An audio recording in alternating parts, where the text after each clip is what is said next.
It's Diana. I was just thinking I wish I had a stuffed ice cream. I don't. Because of the Emperor of Ice Cream.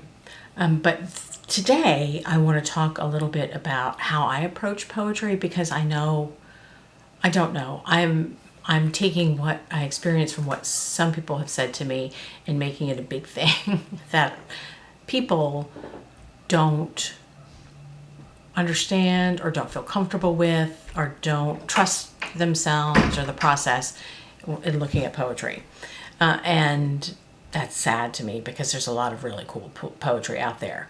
So I'm going to say, first off, I grew up with poetry in a way. I don't know if kids are read nursery rhymes now still, but when I was a kid, my mother would read nursery rhymes to us. And also we had a book by A.A. Milne. And if that name doesn't, like, you don't know, right, he's the guy who wrote Winnie the Pooh, but he also has a couple of books of poetry. So we would read those as well. And, Shel Silverstein, some of the poets that we had in our house. And then a lot of books that just rhymed or were kind of like in verse. So maybe that has contributed to my not being afraid initially to approach poetry. I did have a big disconnect with poetry when I was in high school where because I was then reading more complicated poems and I would hear the interpretation by the teacher and it didn't always make sense to me. And so I thought that poetry was written to be purposefully hard to understand. And that was the goal.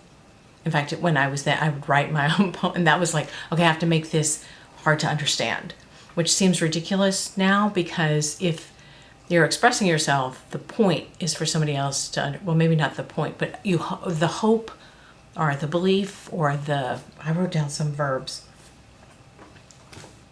Those aren't verbs. Is that it will somebody somewhere will connect to it. Otherwise, why put it out there? Then you just keep it in your own little journal if you don't want to connect to other people. So the idea that somebody would write something, say, hey, look at what I did.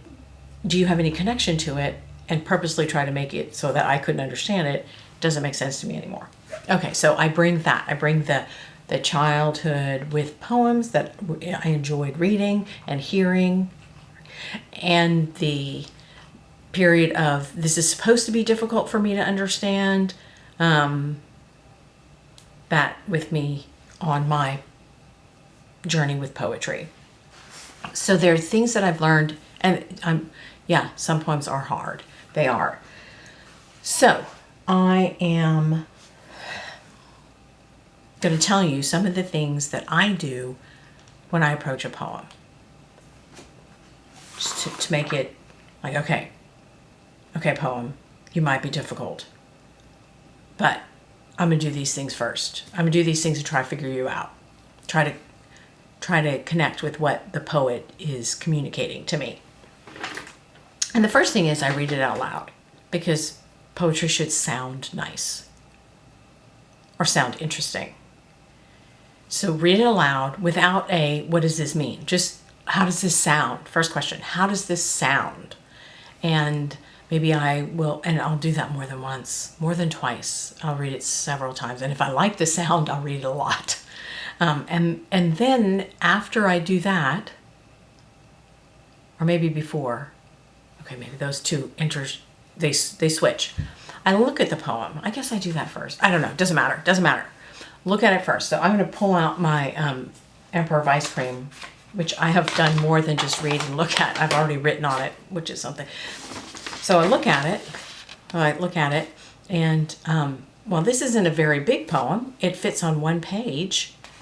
That's kind of, the lines aren't that long. You can see where I wrote, that's me. The lines aren't that long. They take up not even half a page. It is separated, so there's a space. So there are stanzas. It has stanzas. There are two stanzas. And maybe I check to see if it rhymes. If I look at it and I think, you know what, that looks like a sonnet, then maybe I check the lines and see if it's a sonnet. But I don't have to do that. So this poem right here, like, okay, that's not too hard. It's 2 stanzas. The lines aren't that long. I might look at the words to see if they're words that are hard for me, if I understand them or not. This one does have some words I don't know. All right, okay. I can hear how it sounds. I can look at what it looks like. Now what's next? And the next thing I do, which is what I started to do, what I didn't start, I did it here, is I break it up by sentence. Now there are absolutely some poems that don't have punctuation. So the idea of sentences, finding a sentence is even harder. There are also poems that don't use full sentences. Again, we just go with the flow. We go with the flow. This one happens to have sentences, so that makes it kind of, that's helpful. And I'm not grading the poem, so I'm not looking to see if there are comma splices or if Wallace Stevens understands the rules of semicolons or any of that. I trust that where Wallace Stevens, if he put a period somewhere, that means I'm supposed to stop. So you can even kind of think of it like emojis, maybe. So the punctuation is to tell me how Wallace Stevens, from way in the past, is communicating to me how he wants me to put his words together, where he might want me to breathe, where he might want me to stop. Very helpful. So next thing I have a sentence, and then the next thing I do is figure out what the actor is. So what's the subject, who or what is doing something, and then the second part, what are they doing? And I'm trying not to go into the actual poem because this is just a little thing on, it's something that's applicable to any poem. I do this with all poems. Okay, so those are my poetry strategies. Let me make sure I got them all. Let's see, I look at it, see how long it is or short. Does it have a shape? There's some poems that have shapes. Are the lines long or short? Is there art with it? A lot of times poets don't want art with their poem because it changes it, and they want it just to have white space on a page. Does it have white space? How much white space? Does it have a title? This one has a title. Sometimes they just have numbers. Sometimes the poet didn't title it, so the first line of the poem becomes the title, but this one does have a title. Like, wait a minute. Yeah, it does have a title. Does it have stanzas? It does have a break, so it has more than one stanza. That's the grouping of the lines. I can say, well, how many lines are there? If there are 2, it's a couplet, like that. But I don't have to know all that stuff. I don't have to break it up and do stressed and unstressed syllables. I don't have to do rhyme scheme. I can if I want to, but I don't have to. Okay, so what does this poem look like? And to me, I look at a poem like this, like, you know what? Don't look at all this is approachable. This isn't scary. It's like, hey, Diana, you can figure me out. Like, okay, I'm gonna figure you out. Especially if I'm not, okay, yeah. I was like, looking at a poem like just yesterday, I'm like, man, this one's a long one. So it doesn't necessarily mean I won't read it, but this is gonna take me a little more time. Wallace Stevens, I can figure you out. I can have some ice cream and look at your poem. Read it for how it sounds. Do it again. Do it again. And the first time I read it, I will stumble. Especially if it's the first time I ever see the poem. I will stumble. I will stop. I will oh, that's not how that's, or what is that word? That will happen. It is okay. I'll do that several times. So there are certain poems that I pull out every now and then just when I want to feel better, and I just read them because they sound nice. Hamlet's Speech is one, and The Raven is one. There's another one by T.S. Eliot.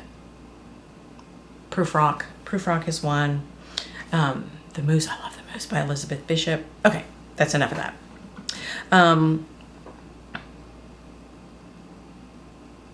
Oh, and yeah, so this is, I was thinking, I like the sound of a poem, even if I don't necessarily understand what it means at first. If I haven't done the figuring out yet, I like the sound. And I thought, well, do I do that with other things? I do. There are things I like to listen to that I don't necessarily understand what it's saying, like birds or little babies or the ocean or the wind, certain animals. I don't necessarily know what they're saying to me or saying that I can overhear, but I like to listen to it.